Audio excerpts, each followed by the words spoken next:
Then, as I just said, the investment rate of return is the most important factor that will have impact on your contribution rate. The current rate of assumption is 7.75%. That means CalPERS expect to earn 7.75% from the investment year after year. Last week, CalPERS board had a workshop. They invited the investment advisors and the economists to advise the board how to invest the money in the future. So the CalPERS board may establish a new asset allocation policy for the future investment. Then our office or the chief actuary will likely to make a recommendation to the board to change this assumption. Most likely it will be lower than 7.75%. If that happens, then the city employer contribution rate will be higher. And based on our study, for each 0.25% of lower, then your miscellaneous rate will be 2% higher, and the safety rate will be 4% higher.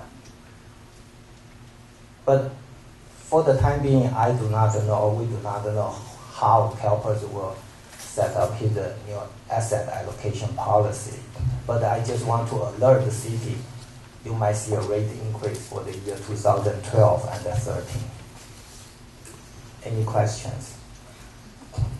Mark. Okay. Back to the 2005, when CalPERS lost about 1/3 of its assets, many public agents experienced a higher rate increase. So many public agents went to the CalPERS board, asked for relief. At that time, the board set a new rate stabilization policy. The purpose is to keep the rates more stable and more predictable. One of the things to smoothing the assets. When the city sent a contribution to CalPERS, CalPERS invested in the financial market, such as stocks, bonds.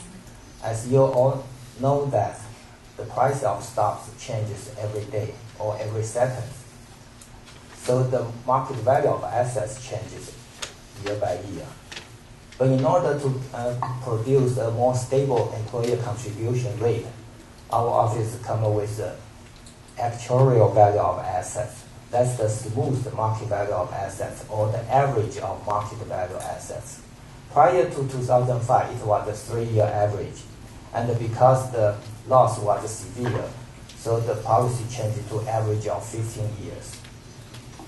And there's also an upper bound and a lower bound for the actuarial value ratio to the market value. It's between 80% and 120%. And all the gains and loss will spread over 30 years.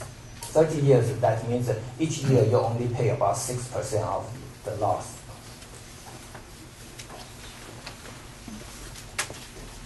After 2007, 2009, when CalPERS experienced a 5.1% loss and a 24% loss, the public agency asked the board for another relief.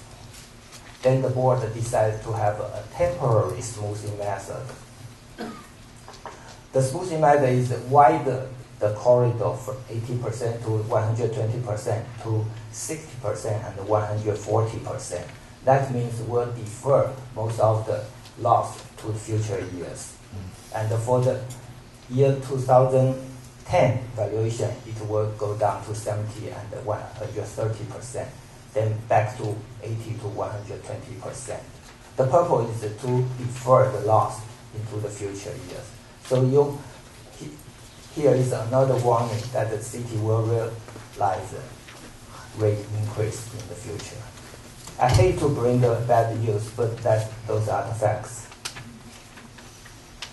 And the amortization, just for these 3 years, it will be fixed and decline 30 years.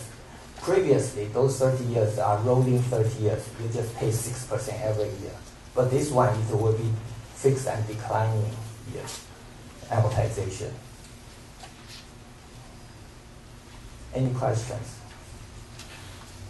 And also, you're familiar with the new normal that's being talked about with a lot of investment people in terms of what kind of investment returns pensions organizations should be projecting. 7.5% seems pretty high. A lot of people at PIMCO are saying we should be projecting 4%, 4.5%. What do you think? What I think is not important, but the CalPERS board is considering a new investment rate assumption. So there might be a new one next year. Next year. And that'll be announced when? According to the current schedule, it's February, but I do not know. Okay. Thank you. You're welcome. Thanks.